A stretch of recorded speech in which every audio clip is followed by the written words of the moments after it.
여러분, 지금 이 순간 지갑이 텅텅 비어서 속 타고 계신가요? 여기 단 5분 만에 현금을 손에 쥘 수 있는 꿀팁 공개합니다. 지금 추가 10% 지급 이벤트 진행 중이니 이 기회를 절대 놓치지 마세요. 끝까지 들어보시면 왜 이 방법이 여러분의 금융 문제를 단숨에 해결할 수 있는지 알게 되실 겁니다. 자, 여러분, 오늘은 신용카드 현금화라는 주제에 대해 깊이 파헤쳐 보겠습니다. 신용카드 현금화가 뭔지, 어떻게 하면 안전하고 빠르게 현금을 마련할 수 있는지, 그리고 이 과정에서 절대 놓치지 말아야 할 주의점까지 하나하나 꼼꼼히 알려드릴게요. 이 영상을 끝까지 보시면 여러분도 현금화 전문가가 될 수 있습니다. 먼저 신용카드 현금화가 정확히 뭔지부터 알아볼까요? 신용카드 현금화는 여러분이 가지고 있는 신용카드의 한도를 현금으로 바꾸는 방법입니다. 신용카드 한도는 사실 여러분의 자산이나 다름없죠. 하지만 이 한도를 현금으로 바로 바꾸는 건 쉽지 않은 일입니다. 예를 들어 신용카드 한도가 500만 원이 있다면 이 돈을 현금으로 바꿔서 급한 생활비, 사업자금 혹은 기타 필요한 곳에 사용할 수 있다면 얼마나 좋을까요? 바로 이게 신용카드 현금화의 핵심입니다. 신용카드 현금화는 보통 두 가지 방식으로 진행됩니다. 첫 번째는 상품 구매 후 환불을 통해 현금을 받는 방식이고, 두 번째는 전문 업체를 통해 한도를 현금으로 전환하는 방식입니다. 첫 번째 방식은 비교적 간단하지만 시간과 노력이 더 들어갈 수 있습니다. 반면 전문 업체를 이용하면 빠르고 간편하게 현금을 받을 수 있죠. 하지만 여기서 중요한 건 어떤 업체를 선택하느냐에 따라 여러분의 돈과 정보가 안전할 수도 위험할 수도 있다는 점입니다. 그렇다면 신용카드 현금화는 왜 사람들이 이렇게 많이 찾는 걸까요? 그 이유는 간단합니다. 빠르고 간편하며 대출처럼 복잡한 서류나 신용 조회가 필요 없기 때문입니다. 특히 갑작스럽게 현금이 필요할 때 은행 대출은 시간이 오래 걸리고 조건도 까다롭죠. 하지만 신용카드 현금화는 이런 번거로움을 덜어주면서 즉각적인 현금 유동성을 제공합니다. 신용카드 현금화의 또 다른 매력은 바로 접근의 용이성입니다. 신용카드를 이미 보유하고 있다면 특별한 자격 요건 없이도 현금화를 진행할 수 있습니다. 예를 들어 직업이 없거나 신용등급이 낮아도 신용카드 한도만 있다면 현금화가 가능하죠. 이 점은 특히 프리랜서나 자영업자 혹은 일시적으로 현금 흐름이 막힌 분들에게 큰 도움이 됩니다. 자, 이제 신용카드 현금화의 장점에 대해 자세히 알아볼까요? 첫 번째 장점은 바로 속도입니다. 여러분이 지금 당장 현금이 필요하다고 생각해보세요. 병원비, 사업자금 혹은 갑작스러운 여행 경비 등 이유는 다양할 수 있습니다. 신용카드 현금화는 보통 몇 시간 안에, 심지어 몇 분 안에 현금을 손에 쥘 수 있게 해줍니다. 이 속도는 정말 큰 매력 포인트죠. 두 번째 장점은 접근성입니다. 신용카드를 이미 가지고 있다면 누구나 이 방법을 이용할 수 있습니다. 대출을 받으려면 신용등급, 소득증명, 보증인 등 여러 조건을 충족해야 하지만 신용카드 현금화는 이런 조건이 거의 필요 없습니다. 신용카드 한도만 있다면 바로 현금화가 가능하죠. 세 번째 장점은 유연성입니다. 신용카드 현금화로 얻은 현금은 어디에든 자유롭게 사용할 수 있습니다. 대출은 보통 용도가 정해져 있어서 예를 들어 주택담보대출은 집을 사는 데만 써야 하죠. 하지만 신용카드 현금화는 그런 제한이 없습니다. 생활비, 투자, 혹은 취미생활까지 여러분이 원하는 대로 사용할 수 있습니다. 네 번째 장점은 심리적 부담감 감소입니다. 대출을 받으면 상환에 대한 부담감이 클 수 있죠. 하지만 신용카드 현금화는 이미 여러분이 가진 한도를 활용하는 방식이라 새로운 부채를 떠안는 느낌이 덜합니다. 물론 신용카드 결제일에 상환해야 하지만 계획적으로 사용한다면 부담을 최소화할 수 있습니다.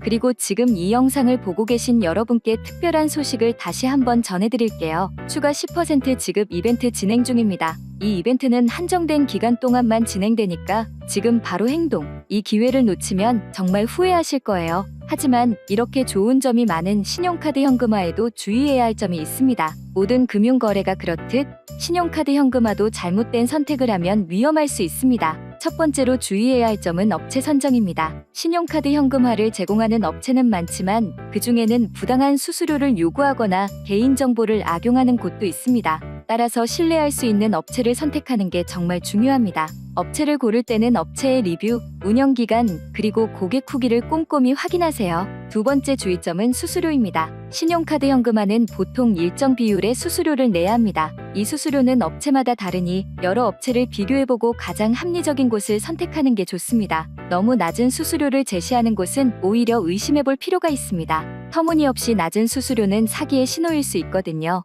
세 번째로, 신용카드 한도를 너무 많이 사용하면 신용등급에 영향을 줄 수 있다는 점도 기억해야 합니다. 신용카드 현금화는 한도를 현금으로 바꾸는 과정이니 한도를 다 써버리면 신용카드 사용이 제한될 수 있습니다. 따라서 현금화 전에 본인의 한도와 재정 상황을 충분히 고려하는 게 중요합니다. 네 번째 주의점은 개인정보 보호입니다. 신용카드 현금화를 진행하면서 주민등록번호, 카드번호, 비밀번호 등 민감한 정보를 요구하는 업체가 있다면 절대 응하지 마세요. 신뢰할 수 있는 업체는 최소한의 정보만으로도 현금화를 진행할 수 있습니다. 개인정보 유출은 신용카드 도용이나 금융사기로 이어질 수 있으니 항상 주의 깊게 확인하세요. 그럼 안전하고 신속하게 신용카드 현금화를 하는 방법은 뭘까요? 첫 번째 단계는 신뢰할 수 있는 업체를 찾는 겁니다. 앞서 말씀드린 대로 업체의 리뷰와 평판을 확인하세요. 그리고 가능하면 주변 사람들의 추천을 받는 것도 좋은 방법입니다. 두 번째 단계는 상담입니다. 대부분의 신뢰할 수 있는 업체는 무료 상담을 제공합니다.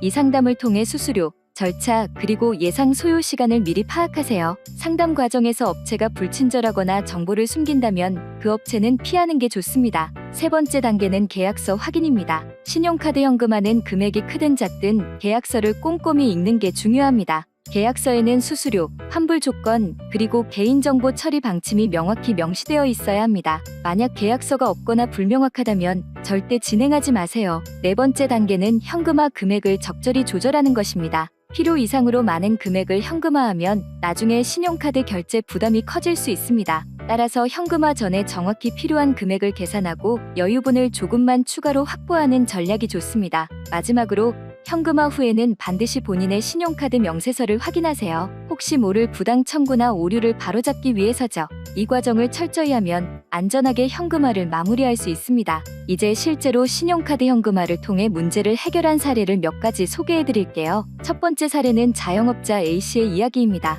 A씨는 소규모 식당을 운영 중이었는데 갑작스럽게 원재료 구매 비용이 필요해졌습니다. 은행 대출은 시간이 걸리고 조건도 까다로웠죠. 그래서 A씨는 신용카드 현금화를 선택했고 단 몇 시간 만에 필요한 자금을 마련해 식당 운영을 무사히 이어갈 수 있었습니다. 두 번째 사례는 프리랜서 B씨입니다. B씨는 갑작스러운 의료비 때문에 현금이 급하게 필요했는데 신용카드 현금화를 통해 빠르게 현금을 마련했고 그 돈으로 병원비를 해결한 뒤에도 여유 자금을 확보할 수 있었습니다. 세 번째 사례는 대학생 C씨는 학비와 생활비를 충당하기 위해 아르바이트를 하고 있었지만 갑작스럽게 등록금 납부 기한이 다가오면서 자금이 부족해졌습니다. 신용카드 현금화를 통해 필요한 금액을 빠르게 마련했고 학업을 이어갈 수 있었습니다. 이런 사례들을 보면 신용카드 현금화가 얼마나 유용한지 알 수 있죠. 하지만 다시 한번 강조드리자면 신뢰할 수 있는 업체를 선택하는 게 성공의 열쇠입니다. 신용카드 현금화를 통해 현금을 손에 쥐었다면 그 돈을 어떻게 관리하느냐도 중요합니다. 첫 번째 팁은 예산 관리입니다. 현금화한 돈을 어디에 사용할 건지 미리 계획을 세우세요. 무분별하게 사용하면 나중에 신용카드 결제일에 곤란해질 수 있습니다. 두 번째 팁은 신용카드 한도 관리입니다. 현금화 후에도 신용카드 한도가 어느 정도 남아있도록 유지하세요. 그래야 다른 긴급 상황에서도 유연하게 대처할 수 있습니다. 세 번째 팁은 비상금 마련입니다. 현금화한 돈의 일부를 비상금으로 따로 보관하면 예상치 못한 상황에 대비할 수 있습니다. 예를 들어 현금화한 금액의 10에서 20% 정도를 비상금으로 남겨두는 걸 추천드립니다. 마지막으로 현금화한 돈을 투자에 사용할 계획이라면 반드시 리스크를 고려하세요. 고수익을 약속하는 투자처는 대체로 고위험을 동반합니다. 안전한 투자를 위해 전문가와 상담하는 것도 좋은 방법입니다. 마지막으로 신용카드 현금화에 대한 몇 가지 오해를 풀어볼게요. 첫 번째 오해는 신용카드 현금화가 불법이라는 생각입니다. 신용카드 현금화 자체는 합법적인 금융 서비스입니다. 다만 불법적인 방법으로 현금화를 시도하거나 사기 업체를 이용하면 문제가 될 수 있죠. 따라서 정식으로 등록된 업체를 이용하면 전혀 문제 없습니다. 두 번째 오해는 신용카드 현금화가 신용등급을 망친다는 믿음입니다. 신용카드 현금화는 신용카드 한도를 사용하는 것이기 때문에 적절히 관리하고 결제일을 잘 지킨다면 신용등급에 큰 영향을 주지 않습니다. 오히려 대출 연체 같은 상황보다 훨씬 안전할 수 있죠. 세 번째 오해는 현금화가 복잡하고 어렵다는 생각입니다. 사실 신뢰할 수 있는 업체를 찾고 간단한 절차만 따르면 현금화는 정말 간단합니다. 특히 요즘은 온라인으로 모든 절차를 처리할 수 있는 업체도 많아서 더욱 편리하죠. 자, 여러분, 오늘 신용카드 현금화에 대해 정말 많은 이야기를 나눴습니다. 신용카드 현금화는 급한 현금이 필요할 때 정말 유용한 도구입니다. 하지만 올바른 업체 선택과 철저한 계획이 뒷받침되어야 성공적인 현금화를 할 수 있죠. 지금 이 영상을 보고 계신 여러분께 다시 한번 드리는 꿀팁, 추가 10% 지급 이벤트 진행 중입니다. 이 기회를 놓치지 말고 지금 바로 행동에 나서세요. 여러분의 금융 문제를 단숨에 해결할 수 있는 기회가 바로 여기 있습니다. 구독과 좋아요, 그리고 알림 설정까지 잊지 말아주세요. 다음 영상에서 또 만나요.